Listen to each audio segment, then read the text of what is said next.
Welcome to this HIS 4470 lecture entitled, What Do I Do with All of This Stuff?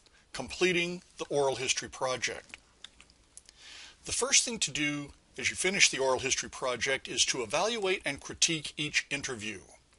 I've suggested before that you do something similar using Yao's checklist for critiquing interview skills in her third edition, pages 129 through 130.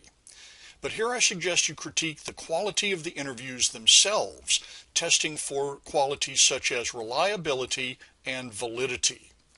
Reliability concerns the internal consistency of the testimony and the ability of the narrator to provide accurate testimony.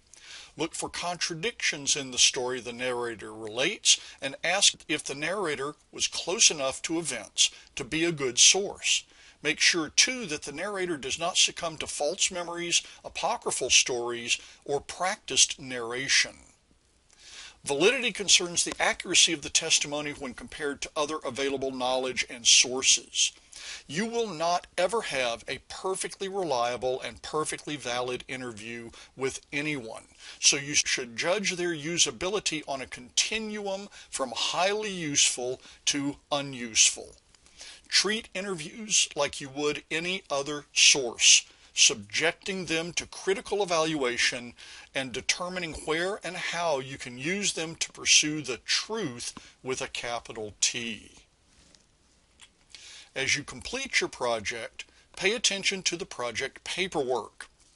In the paperwork I devised for this class, the forms cover three areas. The first area is a description and an organization of the project. These are forms 1 through 4 in our packet and consist of a title page, a table of contents, a project description, and a master log of narrators. The second group pertains to the interviewer.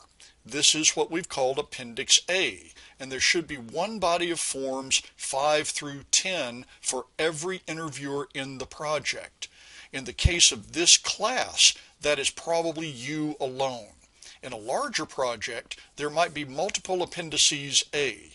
The Appendix A paperwork includes a cover sheet, biographical sketch, release and gift agreements, correspondence, and field notes.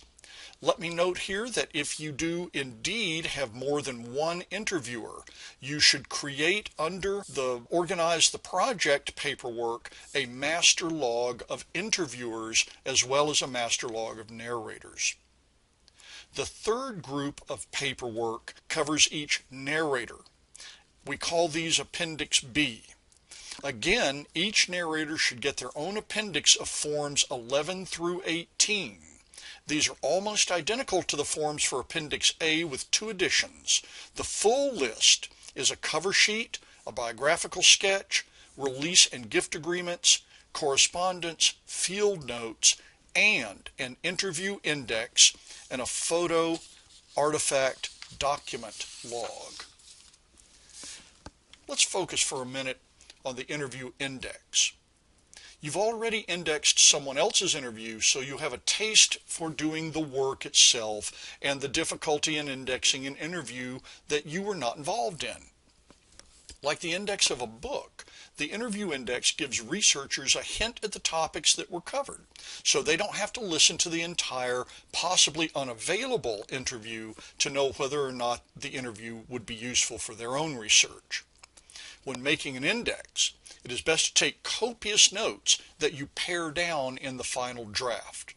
When you've finished with the final draft, recheck the index to ensure that it accurately reflects what the interview was about and where the topics come up in the time of the interview. One step beyond the interview index is what Yao calls the master index. In reality, this is a subject index that identifies which subjects were discussed by which narrators. A master or subject index provides a researcher, including the interviewer or project director, with access to subjects across the face of the project. It's very similar to you tagging research notes that you take from books and articles with subject terms so you can arrange them when writing a term paper. Yao encourages making a master index because she aims her own methods at scholars who write secondary works for publication and who rely heavily on interviews. Many oral historians do this. They publish like historians who work with written documents, but they privilege the oral documents they've collected, and consequently they need a method for controlling access to their research notes, that is, to the interviews themselves.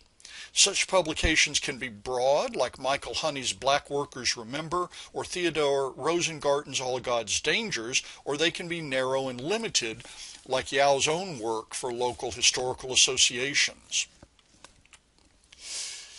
The next step beyond an interview index is a transcription, which provides even more access than does an index. This project does not require you to do a transcription for a number of reasons. If you continue collecting oral histories, however, the time will come when you will have to decide about transcribing. So let's examine some of the issues you'll encounter. The first thing about transcribing is that it provides written access to the interview. Such a document can be scanned by the human eye or by computers to reduce the time a researcher needs to gain access to particular information. Transcribing turns the oral document into a written document, and as historians we are trained in techniques to use written documents. We must remember, however, that the recording rather than the transcript is the original source. Just like photographic negatives rather than photographic prints are the original picture. Transcribing has many downsides that you must consider when you're planning a budget for a project. The most important of these is time and expertise. Yao reports that the Bancroft Library at University of California, Berkeley determined it took a total of 63 hours to do a complete job transcribing, checking, and communicating about the transcript, and that transcribing a single hour of recording can take between 6 and 10 hours. In addition, any transfer of information increases the risk of error.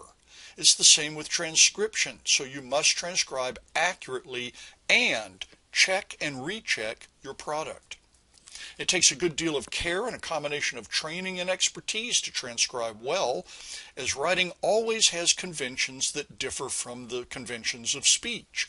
For example, how do you render a thought that trails off? How do you add an editorial comment? Books and articles explain these pieces of technical knowledge, and you can learn them, but transcribing is not something you can do well on your first try. When you do transcribe, make the first draft an absolute raw copy of what the narrator and interview say. Don't edit out anything. Leave in all of the verbal tics, the false starts, the ramblings, and the crutch words. Never discard this raw transcript, but you will serve yourself, your narrators, and your project better by making an immediate edited version that remains true to the raw transcript but makes the conversation more compatible with the rules of writing. This is especially true when you return the transcript to the narrator for them to check.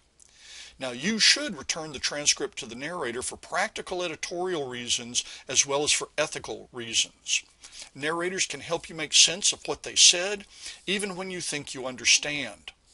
They can add full names, places, dates, and other access points that they either omitted from the interview or which you did not hear correctly. And they can correct errors. Since you spent all that time creating a transcript, you will want to make it available to the public.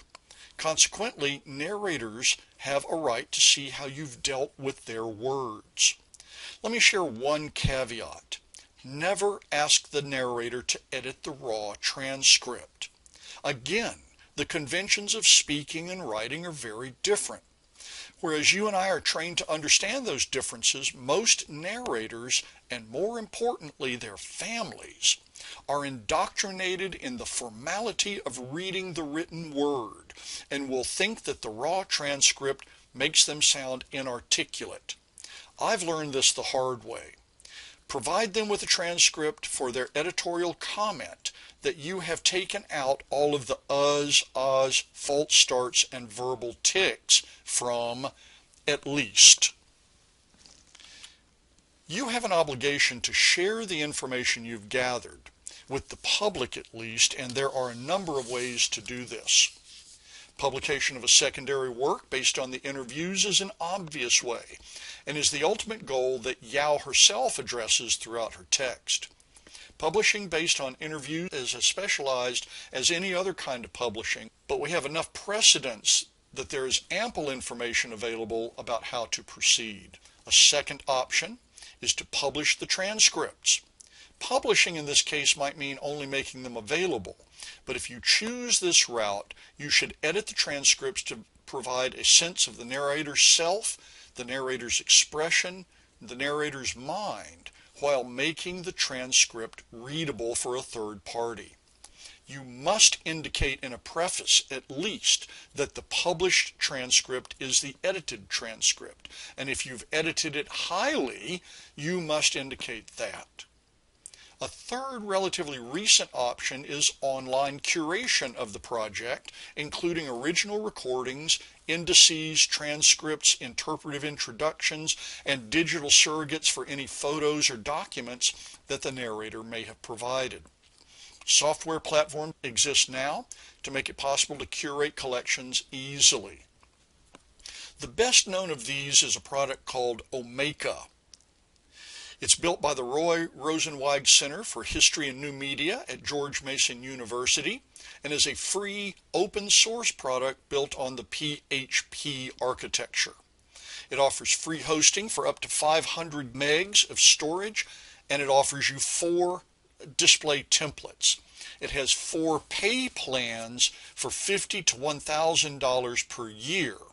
Please see omeka.org to begin exploring this option.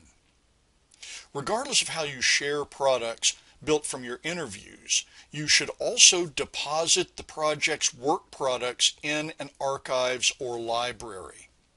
Make sure the repository will preserve your work product according to archival best practices that include environmental controls, security, and product-specific preservation techniques, all of which prolong the life of the recordings and paperwork for as long as possible.